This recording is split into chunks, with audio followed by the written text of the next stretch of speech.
pela palavra do Santo Evangelho. Eu gostaria de partilhar com vocês duas catequeses que aparecem nesta liturgia da palavra de hoje.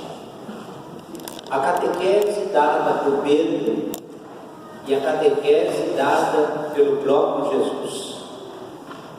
Aonde que nós encontramos a catequese dada por Pedro? Primeira leitura, Atos dos Apóstolos, nós temos ali uma fala de quem? Nós temos uma fala de Pedro. A segunda leitura é da primeira carta de Pedro, ou seja, tanto a primeira leitura quanto a segunda leitura fala de uma catequese que Pedro está dando para a comunidade. E ao dar esta catequese para a comunidade, Pedro ele foca aquilo que ele tenta ensinar, mostrar a partir de quem? A partir do Cristo crucificado e do Cristo ressuscitado. É a catequese dos primeiros cristãos. Uma catequese que segue um caminho querigmático, um caminho de primeiro anúncio, tentando mostrar para as pessoas por que elas devem aderir a Jesus. E se elas já aderiram a Jesus, por que elas devem manter-se firmes naquilo que elas aderiram. Então a catequese, a primeira catequese, o primeiro anúncio, o anúncio querigmático, ele tem essa função, essa missão, ajudar as pessoas a fazer um encontro pessoal com Jesus, ou se já fizeram um encontro pessoal com Jesus, se manter fiel ao encontro pessoal com Jesus. A primeira leitura, ele fala exatamente da paixão, morte e ressurreição. A segunda leitura fala da paixão, morte e ressurreição. O que difere uma leitura da outra? É que na primeira leitura é o dia de Pentecostes.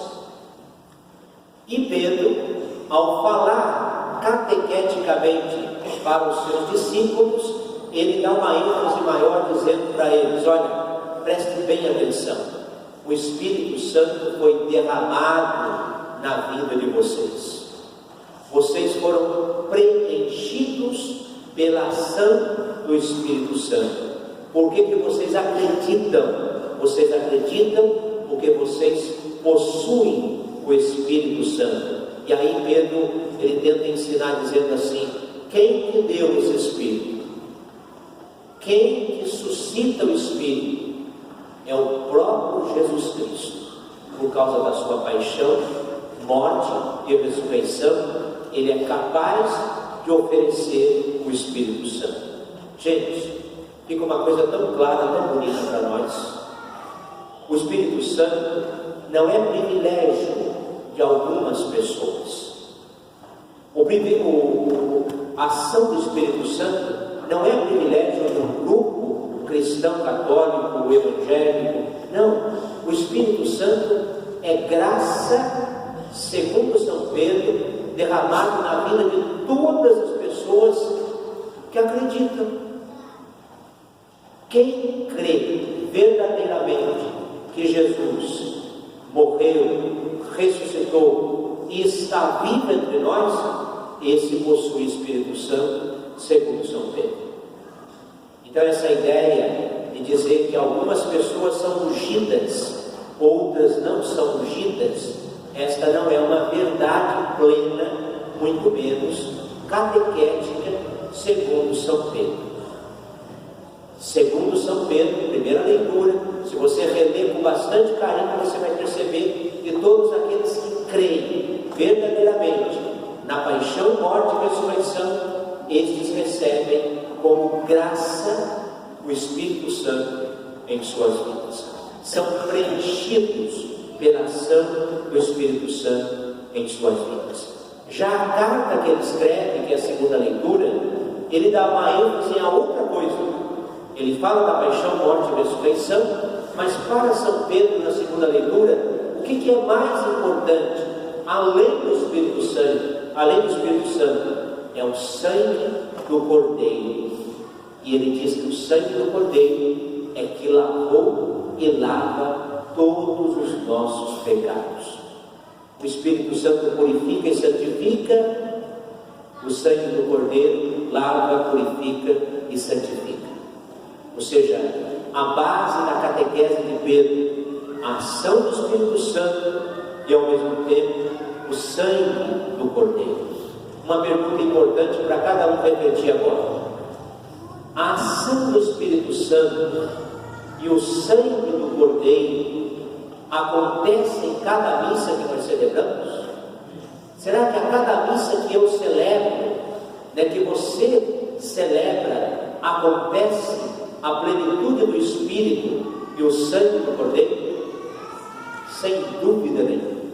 A cada missa que nós celebramos acontece a plenitude do Espírito, é oferecida a cada um de nós, e ao mesmo tempo é o sangue do Cordeiro que lava a nossa vida, que purifica a nossa vida, que santifica a nossa vida. É claro, como Deus pede para nós uma disposição, só isso, disposição do coração.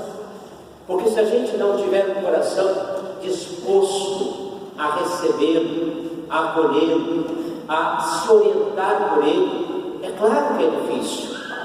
É claro que é difícil ser preenchido pela graça. Se a gente não abrir o coração por uma vida nova, para uma transformação interior, é claro que a nossa vida sempre será uma vida vazia. Eu abro um parênteses aqui para contar uma mensagem que alguém mandou, que é assim: o jovem chegou para o padre e disse assim: não vou mais à igreja, não vou mais participar da igreja.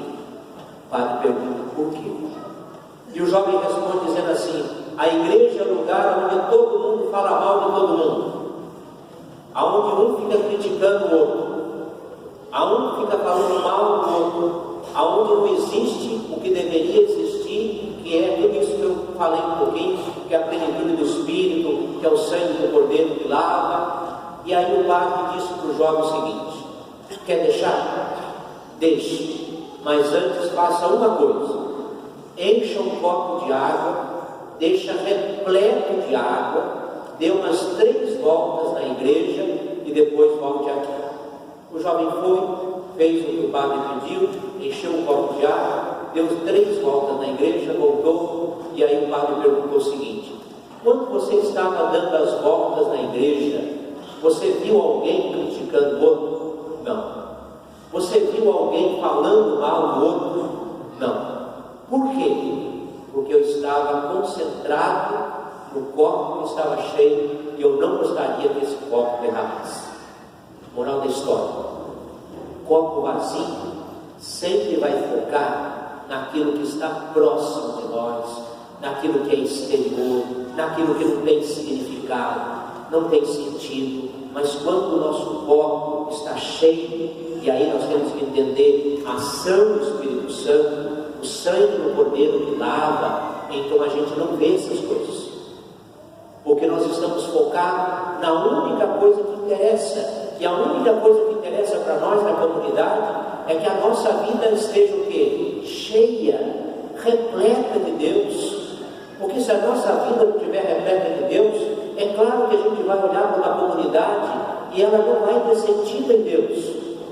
Nós vamos olhar para uma comunidade de pessoas falhas e é claro, nós vamos ficar só criticando os outros, só falando mal dos outros. Mas se a gente de fato olhar para a experiência simples de que a nossa vida tem que ser uma vida repleta, cheia de Deus, aquilo que acontece na minha volta, ao meu lado, não me interessa. O que me interessa é uma vida cheia da plenitude de Deus. Segunda catequese é a catequese de Jesus. Eu acho a catequese de Jesus a mais, lógico, a mais perfeita, a mais bela e a mais simples de tudo. É o encontro dele com os discípulos de Emaús. Olha para vocês verem, onde estão os discípulos de Emaús? Estão se afastando de Jerusalém.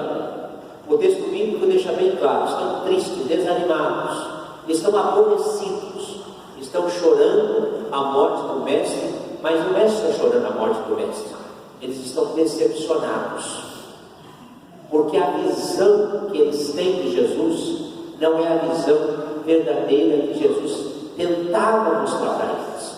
Então eles começam a se afastar de Jerusalém. Caminha, mas caminha se afastando de Jerusalém. E como é que é a catequese de Jesus? A catequese de Jesus é aquele que se aproxima, resolve caminhar junto e dá oportunidade para a pessoa falar. Porque Jesus está junto e ao mesmo tempo está ouvindo, até questionando, né? Ou levando aquelas pessoas a questionarem. Ele finge de bom, desculpa usar a expressão.